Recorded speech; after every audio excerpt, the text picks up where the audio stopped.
बिस्मिल्लाहिर्रहमानिर्रहीम अस्सलाम वालेकुम। Welcome to my channel. कैसे हैं आप सब लोग? आई होप आप सब ठीक होंगे, खुश होंगे, आबाद होंगे। जी, तो आज मैं बनाने लगी हूँ बहुत ही मज़ेदार और मुंह में घुल जाने वाली बीफ कढ़ाई, जो कि बहुत ही आसान बनती है और खाने में भी बहुत ही लजीज। तो यहाँ पे सबसे पहले मैंने जो लिया है 1.5 किलो जो है यहाँ पे बीफ का गोश्त लिया है, ठीक है। और इसको मैंने अच्छे से वॉश कर लिया था और जितने भी फ़ैट थे वो मैंने अलग कर लिए थे। इसके बाद यहाँ पे लेंगे हम 1 कप घी, ठीक है। आप यहाँ पे ऑयल भी यूज़ कर सकते हैं, या आप पे टोटली डिपेंड करता है। इसमें इसको हम लोग गरम करेंगे थोड़ा सा और इसमें ऐड कर देंगे हम लोग गोश्त। और इसको हम लोगों ने करना है अच्छे से फ्राई, जब तक कि इसका पानी जो है खुश्क नहीं हो जाता है, ठीक है। तो यहाँ पे गोश्त जो है ये मैंने ऐड कर दिया है और इसको हम लोगों ने यहाँ पे चूल्हा जो है मैंने चला देना है। और चलाने के बाद गोश्त को हम लोगों ने करना है फ्राई अच्छे से, जब तक कि इसका अपना पानी जो गोश्त जो पानी छोड़ेगा वो ख़त्म नहीं हो जाता या फिर ड्राई नहीं हो जाता। ये तकरीबन 10 से 15 मिनट लगेंगे इसके पानी को आने में और फिर इसके पानी को ड्राई होने में। और ये 10 से 15 मिनट के लिए आपने बीच बीच में चम्मच हिलाते जाना है, ठीक है। तो यहाँ पे आप लोग देख सकते हैं कि गोश्त ने पानी छोड़ना शुरू कर दिया है और इसको हम लोगों ने अब दोबारा अगेन ड्राई करना है, ताकि हम अपने गोश्त को टेंडर कर सकें या फिर उसको गला सकें, ठीक है। तो इसका पानी जो है यहाँ पे ऑलमोस्ट खुश्क होने वाला है। खुश्क होने के बाद इसमें हम कुछ स्पाइसेस ऐड करेंगे या फिर आप यूँ समझे कुछ मसाले वगैरह ऐड करेंगे, जिससे हमारा जो कढ़ाई है वो मज़े की बनेगी, ठीक है। तो यहाँ पे आप देख सकते हैं गोश्त का जो पानी है वो सारा ड्राई हो चुका है और नीचे जो घी जो है वो आप लोगों को नज़र आ रहा होगा, ठीक है। तो इसमें जाएंगे अब कुछ स्पाइसेस, लेकिन यहाँ पे सबसे पहले मैं जिंजर गार्लिक पेस्ट ऐड करूँगी 1 टेबल स्पून के करीब, ठीक है। इसको ऐड करने के बाद इसको हम लोगों ने दोबारा अच्छे से मिक्स करना है अपने गोश्त में, ताकि जिंजर गार्लिक पेस्ट जो है ये भी अच्छे से भून जाए या फिर अच्छे से पक जाए, ठीक है, कुक हो जाए।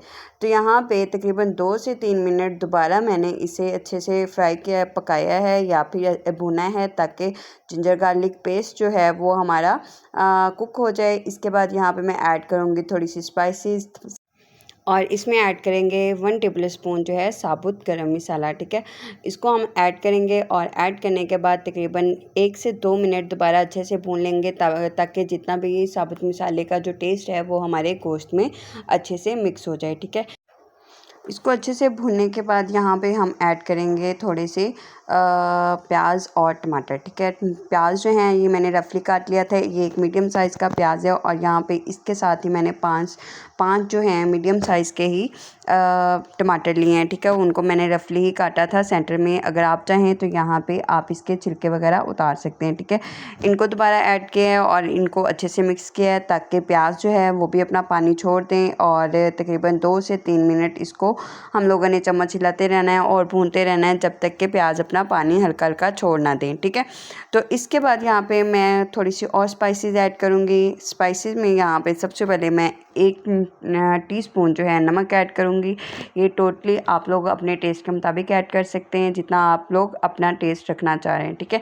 इसके बाद यहाँ पे हाफ़ टी स्पून जो है मैं ऐड करूँगी हल्दी, ठीक है।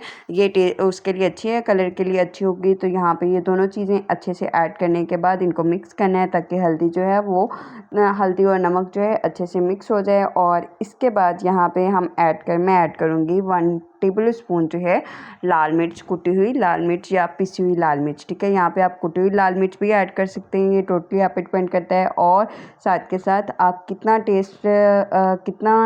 मिर्च यूज़ करना चाह रहे हैं वो भी आप कर सकते हैं, तीखा यूज़ करना चाह रहे हैं। तो यहाँ पे मैंने जस्ट 1 टेबल स्पून ऐड किया है, आप इससे ज़्यादा भी ऐड कर सकते हैं। इसको अगेन हम लोगों ने अच्छे से मिक्स करना है, ताकि हमारी तमाम स्पाइसेस जितनी भी हमने ऐड की हैं वो अच्छे से मिक्स हो जाएं। और इसके बाद यहाँ पे 1.5 कप जो है मैंने पानी ऐड किया है, ताकि गोश्त गल जाए, ठीक है। तो इसको पानी को ऐड करने के बाद यहाँ पे मैंने जो है कुकर को कैप लगा देना है और एक विसल जो है वो तकरीबन 15 मिनट के लिए हम इसे कुकर में हमारा गोश्त जो है गलने के लिए रखेंगे और पहले 5 मिनट जो होंगे वो हम तेज़ आंच पे पकाएंगे। उसके बाद हम लोग लो आंच पे बाकी के 10 मिनट इसको गलने के लिए रखेंगे, ठीक है। तो यहाँ पे आप देख सकते हैं कि 15 मिनट के बाद ये जो गोश्त है ये अच्छे से हो गया, गल गया है। और साथ में आप पानी भी देख सकते हैं, पानी ऑलमोस्ट उतना ही है। तो इस पानी को हम करेंगे यहाँ पे ड्राई, और ड्राई करने के लिए हम फुल तेज़ आंच पे हम इसे पकाएंगे ताकि पानी जो है वो अच्छे से खुश्क हो जाए। और यहाँ पे जो बोटियाँ हैं गोश्त की वो भी बिल्कुल गल चुकी हैं अच्छे से। बस आप कोशिश करिएगा कि तेज़ आंच पे इसको जल्दी से जल्दी पकाएं। अगर आप लोगों के साथ कभी ऐसा हो जाए कि आपका गोश्त या चिकन गल जाए और पानी थोड़ा ज़्यादा हो यहाँ पे, लेकिन पानी इतना ज़्यादा नहीं है, लेकिन इन केस कि आप लोगों के पास पानी ज़्यादा रह जाए तो आप तेज़ आंच पे पकाएंगे ताकि पानी जो है वो जल्दी जल्दी सूख जाए या फिर ड्राई हो जाए, ठीक है। तो यहाँ पे आप देख सकते हैं कि ये पानी जो है ऑलमोस्ट ड्राई हो चुका है और यहाँ पे घी जो है वो भी ऊपर आ चुका है, या फिर यूँ समझें कि गोश्त ने पैंदा जो है वो छोड़ना शुरू कर दिया है, ठीक है। तो इसके बाद यहाँ पे हम ऐड करेंगे 1 कप जो है दही फेंटी हुई, ठीक है। आप लोग यहाँ पे 1 कप से ज़्यादा भी थोड़ी यूज़ कर सकते हैं या फिर क्रीम भी ऐड कर सकते हैं 1 कप ही, लेकिन यहाँ पे मैंने दही यूज़ किया है 1 कप और इसको अच्छे से फेंट लिया था। फेंटने के बाद यहाँ पे दही ऐड किए हैं और इसको दोबारा हम लोग अच्छे से मिक्स करेंगे, लेकिन हमारी यहाँ पे आंच जो है वो बिल्कुल हल्की होनी चाहिए ताकि हमने जो दही ऐड किया है वो फट ना जाए, ठीक है। तो यहाँ पे हल्की आंच पे हम इसको पकने के लिए रख देंगे जब तक कि ये दही दोबारा ड्राई नहीं हो जाता, या फिर इसमें जो पानी है दही का वो अच्छे से ड्राई नहीं हो जाता और हमारी कढ़ाई रेडी नहीं हो जाती, ठीक है।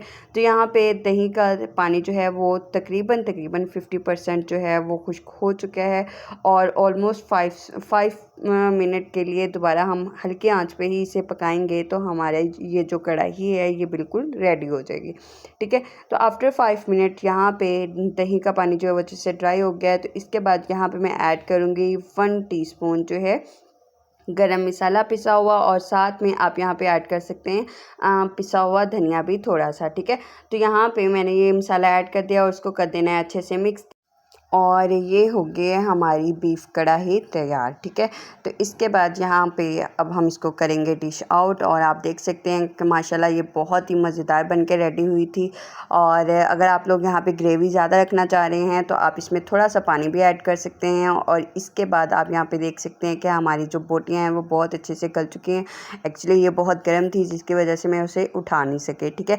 तो आई होप आप लोगों को मेरी ये रेसिपी पसंद आई होगी। अगर आप लोगों को मेरी ये रेसिपी पसंद आई है तो लाइक करें, शेयर करें, सब्सक्राइब करें और मुझे अपनी दुआ में लाजमी याद रखिएगा। Thanks for watching. अल्लाह हाफिज़।